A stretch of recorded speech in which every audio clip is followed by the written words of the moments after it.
What's up, and welcome in to the Screecher Report podcast. This is Russell Kelly hosting this one, along with Elliot Cressy. How you doing, man? Hey, not doing terrible. You're not doing terrible? I was doing more terrible, but now I'm not doing as terrible. Is that because the FGCU and Tennessee game ended? Partially, the other part was because I was sick, so yes. I gotcha. Well, watching that game could have made you sick, so I totally understand that. That's why we're here, what we're here to talk about. I think real quick, just before we get into Tennessee, this game that just ended for us here. Let's give me just a brief snapshot of what you saw in person, FGCU Ave Maria, a couple nights ago. Obviously, it was a dominant win. Zach Anderson looking like a boss. A bunch of guys probably looking like a boss. I think Blaze Vespi got in there for a few points. How did it look, real quick? Yeah, you already said it. It was pretty dominant game. I think one of our more dominant outings against the classic Ave Maria team. It was all positive. I mean, it kind of just looked like a loose scrimmage between just players that weren't as superior, to be honest. But yeah, everyone looked good on their feet. You've already said it. Zach Anderson looked good. Isaiah Thompson got going. I think everyone kind of had their fair share of scoring, and defense wasn't a problem. It was expected, man. It was a blowout win that was needed for morale and just in general. Sure, and so just to fast track to tonight's game, FGCU took on the University of Tennessee Volunteers, currently projected as the 17th ranked team in the nation. And I think the script was kind of flipped here. Real quick, I kept seeing that they're calling themselves 17 like on our Twitter, but then on TV all night they're 22. So I don't know what they are. It's just different polls, I want to say. Yeah. Obviously, us being the mid-major, we're gonna talk them up like they're the number one team overall. So right. That way, if you were to win, it's like, look, we just knocked off the best team ever. Or if you to lose, it's like, well, it's obviously they're ranked. Right. So yeah, that's pretty much the only reason. But anyway, ranked team, notable team versus us. It was not a good game. I think I think the script was flipped a bit from what you're talking about with Ave Maria. You mentioned just obviously more talent, players playing well, just better than the other team. It really looked like that tonight. I think that's my main takeaway right now is this FGCU team as hot of a start with the USC game to open up the season, a big upset, double-digit point victory. It's just kind of got us on this, all right, well, what the hell can happen now kind of mindset. And then you get sobered up a bit with San Diego. Ave Maria is Ave Maria. And then you get kind of, all right, what's real, at this point with a game like this. A 31-point loss was 81-50 against Tennessee in a game that they had control of for 95% of the game. Yeah, I mean, really, aside from Tennessee being probably really good, their defense was really good, but our offense was lacking, and you can also credit the defense for that. But, we only shot 30% overall. One other thing to note before we, start getting into player specifics, but our leading scorer did not have a single point. Chase Johnson had 0 points. I don't think he had as much playing time as the prior games, but still something to note. Really, no one had an outstanding game. We only scored 50, which is pretty low. But I think credit to Tennessee and their defense. They had also just got upset by Colorado a few games prior, or not the games, but a few days prior. So I think they probably were out with a vengeance to kind of reclaim their status. Yeah, no, I definitely think that too. As soon as I heard that they had been upset by Colorado, I was like, well, they're not taking us lightly. And they definitely didn't. It's just evident. And yeah, I think, like I said, I think my main takeaway is I don't think we know what this FGCU team can be because it's like you didn't want to take too much from USC. You didn't want to take too much from a loss to San Diego. I don't know what to take from a game like this. We didn't look ready. We looked outmatched. Didn't shoot well. Didn't everything was kind of discombobulated. And but then you zoom out a bit, and it's again a ranked number 22, number 17, whatever the hell you want to call it, a really good, solid ranked team with dudes on the team.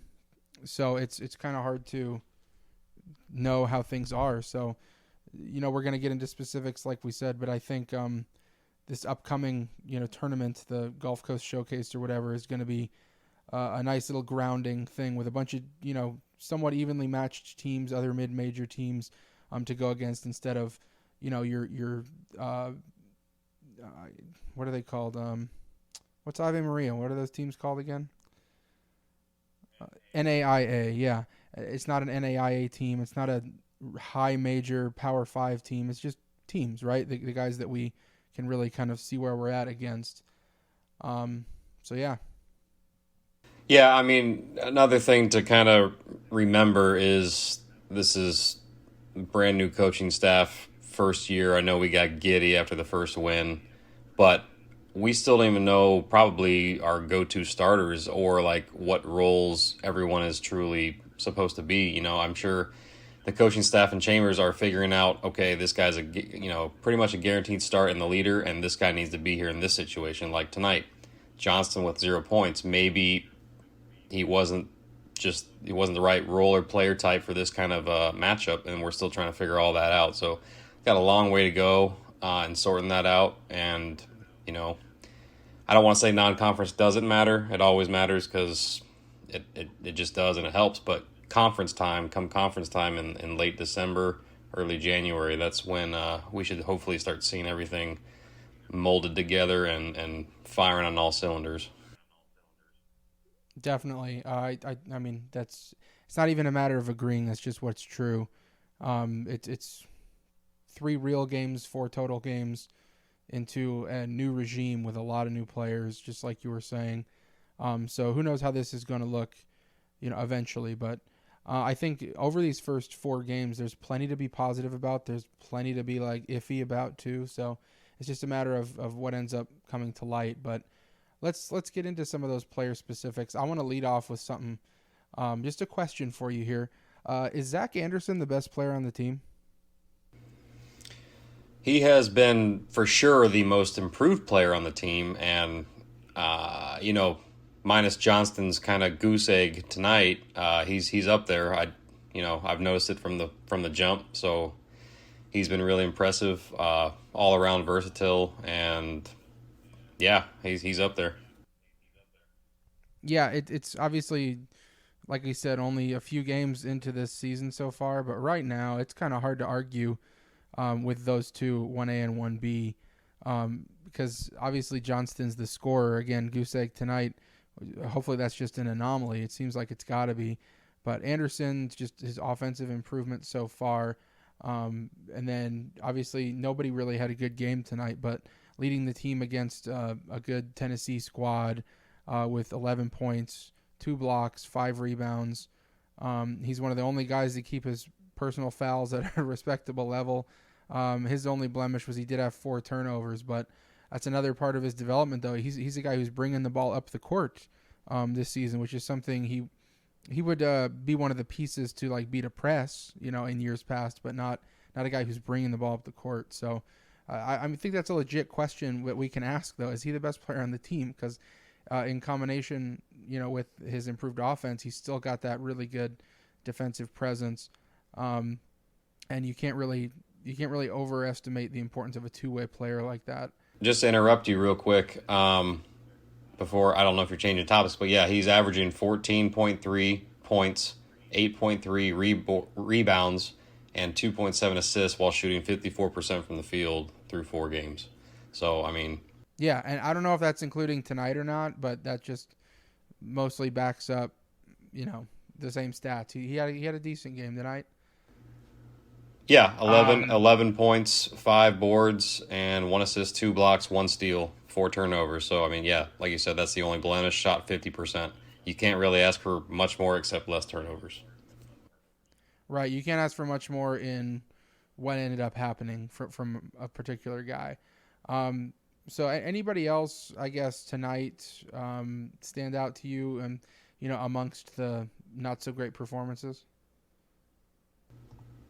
Um, you know, one thing that has been surprising to me this far a little bit was the performance of Sam Onu.